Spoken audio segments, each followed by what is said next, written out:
다 같이 묵상 기도 드리심으로 수요예배로 하나님 앞에 예배하시겠습니다.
전능하사 천지를 만드신 하나님 아버지를 내가 믿사오며 그 외아들 우리 주 예수 그리스도를 믿사오니 이는 성령으로 잉태하사 동정녀 마리아에게 나시고 본디오 빌라도에게 고난을 받으사 십자가에 못 박혀 죽으시고 장사한 지 사흘 만에 죽은 자 가운데서 다시 살아나시며 하늘에 오르사 전능하신 하나님 우편에 앉아 계시다가 저리로서 산자와 죽은 자를 심판하러 오시리라. 성령을 믿사오며 거룩한 공회와 성도가 서로 교통하는 것과 죄를 사하여 주시는 것과 몸이 다시 사는 것과 영원히 사는 것을 믿사옵나이다. 아멘.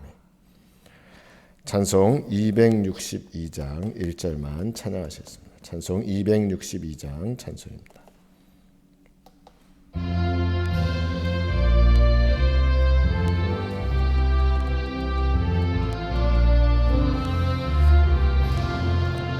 날 구원하신 예수님 영원히 찬송하겠네. 저죄인어서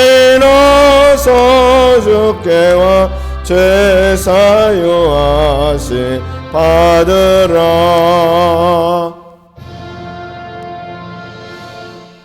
하나님 말씀은 요한복음 4장 43절부터 45절까지 말씀입니다. 요한복음 4장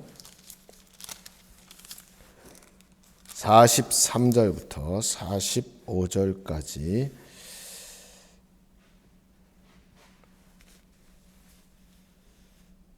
한 목소리로 같이 읽겠습니다. 이틀이 지나며 예수께서 거기를 떠나 갈릴리로 가시며 친히 증언하시기를 선자가 고향에서는 높임을 받지 못한다고 하시고 갈릴리에 이르심에 갈릴리인들이 그를 영접하니 이는 자기들도 명절에 갔다가 예수께서 명절 중 예루살렘에서 하신 모든 일을 보았음이더라. 아멘. 같이 기도하겠습니다. 아버지 하나님, 이 시간 우리가 주의 진리의 말씀 앞에 섰습니다. 아버지 하나님, 친히 우리로 하여금 듣게 하시고 깨닫게 하시며 그 말씀으로 우리가 바로 서는 그런 주의 사람들에게 주님 역사하여 주시옵소서. 그리고 주 예수 그리스도의 이름으로 감사하며 기도드리옵나이다. 아멘. 우리가 오늘 생각하고자 하는 말씀은 어떻게 보면 그냥 지나갈 수 있는 그런 말씀이지만 짧은 시간 우리가 큰 교훈을 얻을 수 있는 귀한 말씀이라 생각해서 같이 나누려고 합니다. 예수님께서 이틀이 지났다. 그 이틀은 뭐냐면 사마리아 길에서 사마리아에서 만난 이 사마리아 여인과의 대화, 이 사건 이후에 이틀이 지난 후에 예수님께서 갈릴리로 가시게 되었다. 갈릴리는 어떤 곳입니까?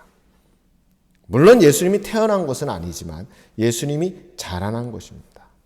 이 갈릴리라는 곳은 참 독특한 지역이라고 할 수 있습니다. 왜 그런가 하면 갈릴리 호수 근처에 이렇게 존재하기 때문에 많은 사람들이 농업보다는 어업에 많이 이렇게 함께하는 그런 지역이기도 하지만 바로 또 국경과 연결되어 있는 지역이었기 때문에 외국인들 간에 이런 관계가 많은 지역이었습니다.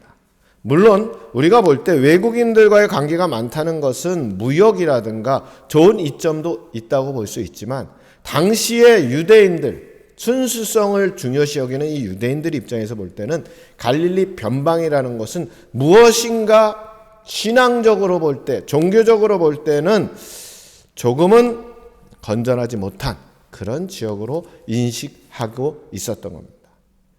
그도 그럴 것이 지난번에 우리가 생각한 것처럼 예루살렘이 있는 이 유다 지역과 북쪽에 있는 이 갈릴리 지역은 사실은 굉장한 거리가 있고 그 중간에 그들이 싫어하는 이 사마리아 지역이 있었기 때문에 그렇게 놓고 볼 때에 갈릴리 사람이라는 표현은 유대인들이 볼 때는 변방 사람들 또는 좀 시골 사람들 뭐 이런 아주 좋지 않은 그런 느낌이 있었고 갈릴리 사람들이 생각할 때는 우리는 비록 외곽에 존재하지만 신앙이 아주 철저한 그런 사람들이라는 그런 자부심을 가지고 있었습니다. 그러니까 예수님께서 다니실 때 예수님을 가리켜서 나사렛 사람이라 한 것은 그 갈릴리 지역에서도 그닥 유명하지 못한 변방에 있는 작은 동네 사람이라는 그런 어떻게 보면 멸시적인 칭호였습니다. 실제로 이 나사렛에서 무슨 선한 것이 날 수 있겠는가? 사실 그렇게도 생각했습니다. 예수님께서 태어난 것은 베들레헴이지만 이 나사렛에서 자랐는데 문제는 그 나사렛에서 자랄 때에 우리가 성경에는 자세히 나오지 않지만 아마도 마리아를 중심으로 나오고 요셉에 대한 이야기가 없는 것으로 보아서 많은 이들은 요셉이 일찍 세상을 떠났을 것이다. 즉 예수님께서 많은 동생들을 데리고 사시면서 일찍이 목수로서 일을 했다. 이 목수는 오늘 우리로 얘기하면 어떤 직업적인 그런 군을 이야기한다기보다는 그냥 이것저것 허드렛 일을 하는 그 시대로 얘기하면 거기에는 돌을 가지고 많이 하니까 돌이라든가 이러저러한 일들을 많이 하는 그런 존재로 보인 겁니다. 다시 말하면 예수님께서 이미 20대에는 아마도 가장으로서 그 가정을 이끌며 목수로 살았을 겁니다. 그러다 보니까 많은 이들은 말하길 목수 아니냐. 배움이 없고 그리고 어떻게 보면 정규적인 학교를 다니지 못한 그런 사람이다. 그렇게 인식하고 있던 예수 그리스도께서 이제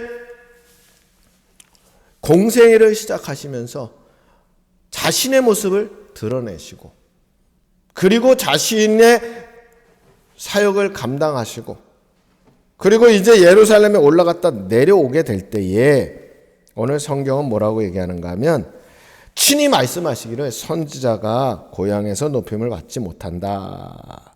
이렇게 말씀하셨습니다. 이게 무슨 말인가 하면 많은 이들은 예수님을 어떻게 생각하느냐? 아버지가 일찍 세상을 떠나서 가정생활을 책임져야 됐던 그런 어린 혹은 젊은 목수라. 그에게 배움이라든가 학벌이라든가 교양이라든가 이런 것을 우리는 기대하기 어렵다. 이렇게 생각한다는 겁니다. 그래서 예수님 친히 말씀하기를 선지자가 고향에서는 높임을 받지 못한다. 선지자라는 것은 하나님께서 부르신 사람입니다. 특히 선지자는 하나님께서 말씀을 주신 사람입니다. 그 말씀을 받은 사람이 선지자인데 이 선지자는 그의 출신 배경이 그리 중요하지 않다는 겁니다. 우리가 잘 아는 바와 같이 이사야 같은 선지자는 예루살렘 성전에서 사역하는 그런 선지자였지만 많은 선지자들은 그와 상관없이 주님의 말씀을 하나님의 말씀을 받아서 전하게 되는데 구약시대의 많은 선지자들은 대부분 일회성으로 주님께서 말씀을 주실 때 하나님께서 말씀을 주실 때 그것을 가서 선포하는 이들이 많았습니다. 그러니까 그를 바라보면서 저 사람 갑자기 왜 저러지? 이렇게 생각할 수 있습니다. 우리가 잘 아는 모세조차도 이드로의 장인의 집에서 40년을 거했을 때 그의 모습은 그냥 영락없는 나이 80의 노쇠한 그러한 목자였습니다. 그가 하나님의 말씀을 받았을 때 비로소 우리가 아는 모세가 되었고, 그래서 담대히 바로에게 가서 우리 백성, 이스라엘 백성을 이제는 놔줘라 라고 담대히 말하는 사람이 된 것입니다. 그때의 모세의 모습은 나이 40대의 왕자의 당당함은 아니었을 겁니다. 오늘 우리가 이 말씀을 깊이 있게 생각해야 됩니다. 오늘날에도 많은 주의 사람들, 즉 복음을 증거하고자 하는 사람들이 복음을 증거할 때 부딪히는 가장 큰 문제가 이겁니다. 어떤 이들은 이렇게 얘기합니다. 내가 익숙한 동네에 가서 복음을 전하면 아무래도 아는 사람도 많고 복음이 잘 전달되겠지라고 생각하지만, 안타깝게도 그들이 바라볼 때 복음 전도자의 모습은 지금 현재 말씀을 가지고 있는 모습이 아니고 과거에 어렸을 때의 그 철부지였을 때의 모습을 훨씬 더 기억하게 됩니다. 그래서 어려움을 겪을 수도 있다 하는 것을 우리가 기억해야 됩니다. 예수님께서 오늘 여기 말씀해 보면 갈릴리에 가니까 갈릴리 사람들이 예수님께서 예루살렘에서 하신 일들을 보고 예수님을 영접했다.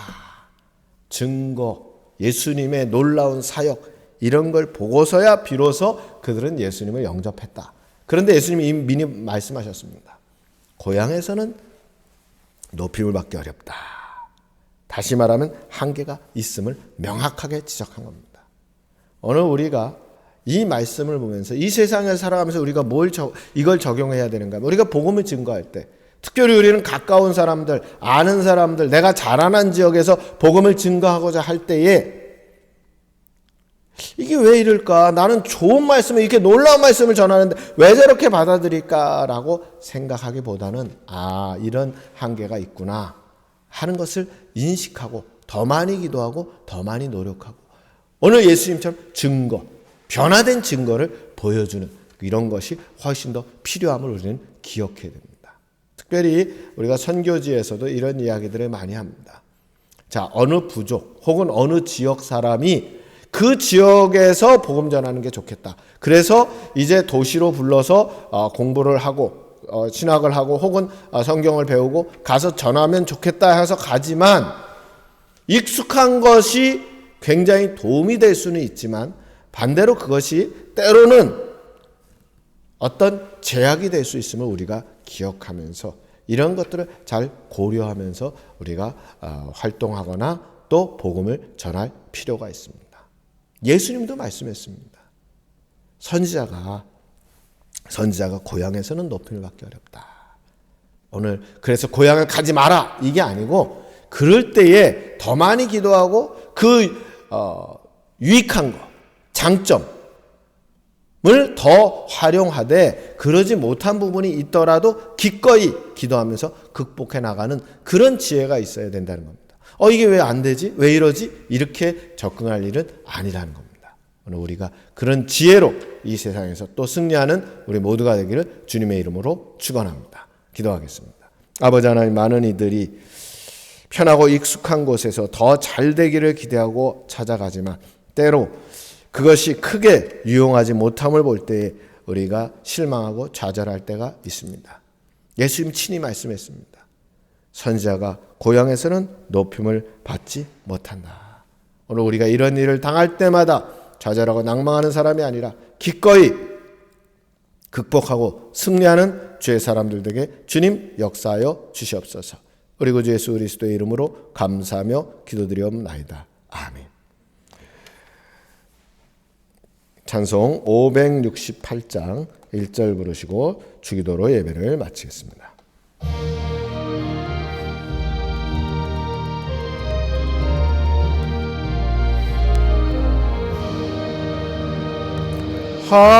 하나님은 나의 목자시니 내게 부족함이 없으리로다. 나로 하여금 푸른 풀밭에 눕게 하시며 잔잔한 물가로 인도하여 주시네.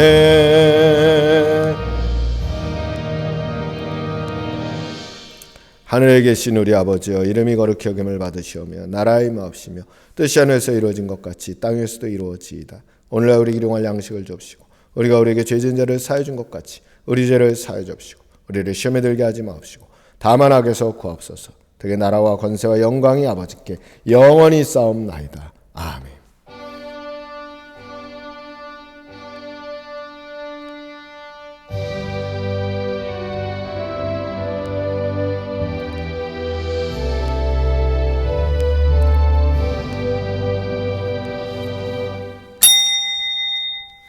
예배를 마쳤습니다.